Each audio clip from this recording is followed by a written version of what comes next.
Brilliance Audio presents The Big Picture, The Fight for the Future of Movies by Ben Fritz, performed by Andrés Pabon.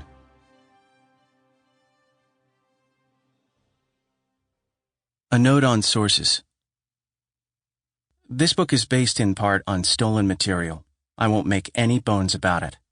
The cyber breach of Sony Pictures Entertainment in November 2014 resulted in the release of tens of thousands of private emails and documents, which became available to the public whether downloaded from a peer-to-peer network or perused on WikiLeaks. Sony has called the hack a malicious criminal act, and that's correct.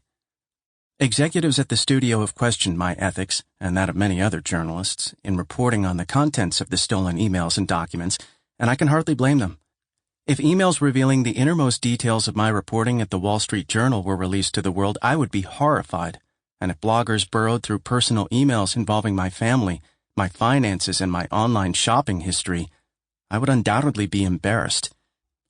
Nevertheless, it's an undeniable fact that much great journalism has used stolen material as its source.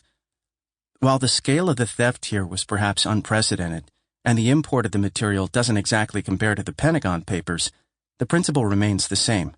Interesting information worthy of public scrutiny is fair game for journalists.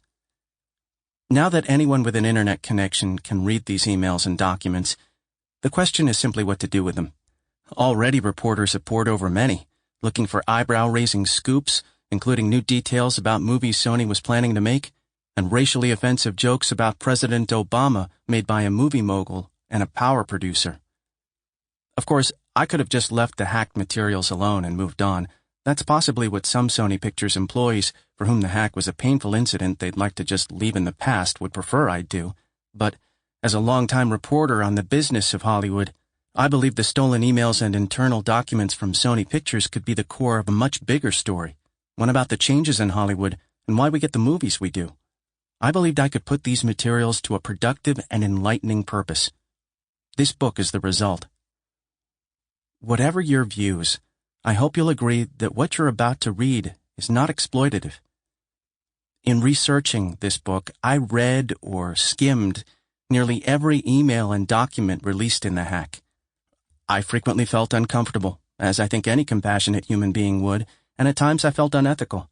That happened when I came upon emails of a clearly personal nature, particularly when it involved Sony employees' families, and doubly so their children. Sample complete. Ready to continue?